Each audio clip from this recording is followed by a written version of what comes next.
এই না হলে আমার দাদা ভাই? চিরকাল কি আর এমনি এমনি তোকে রোল মডেল করে রেখেছি?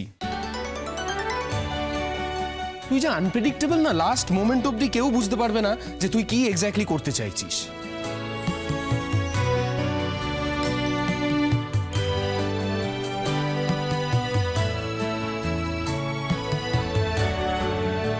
দাদা ভাই প্লিজ আমাকে ক্ষমা করে দিও, আমার উপর রাগ করো না।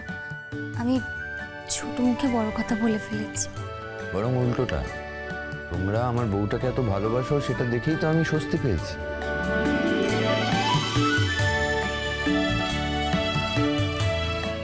কিন্তু পুপু, তুই একটা কথা আমায় বলতো, এই ব্লান্ডারটা করলি কেন? এই এত বড় নাটকটা করার দরকারটা কি ছিল?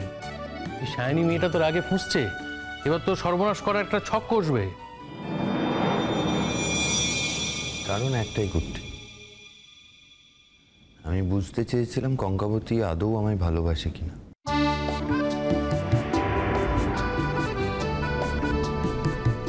বলে যায় এটা বোঝার জন্য এত কাণ্ড করার দরকার হলো? তুমি কি বলো দেখিনি চাঁদ বাবা?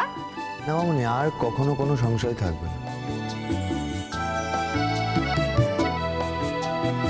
আজ আমি আমার প্রশ্নের উত্তর পেয়ে গেছি।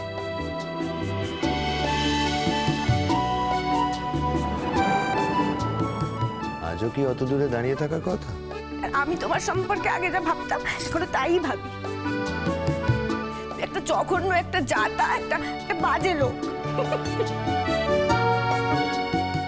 সত্যি আমার দাদা ভাইটা খুব খারাপ, খুব পচা। এই জন্যই তো তুমি দাদা ভাইকে এত ভালোবাসো।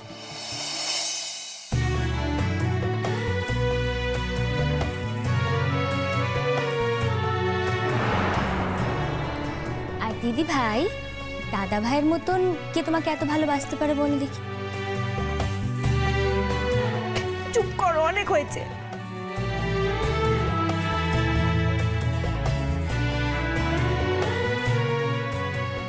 আজকের দিনটা যত পারো আনন্দ করে নাও। কাল সকাল থেকে পুরো ছবিটা বদলে যাবে। যাই, আমি এবার সিঁদুরটা নিয়ে আসি। সাকারে গামাগারে সানি সাকারে সাকারে গামাগারে সানি সাকারে গামাগারে সানি। এই নাও সমুদ্রদা, আমার দিদিকে সুন্দর করে সিঁদুরটা পরিয়ে দাও তো। এই নাও।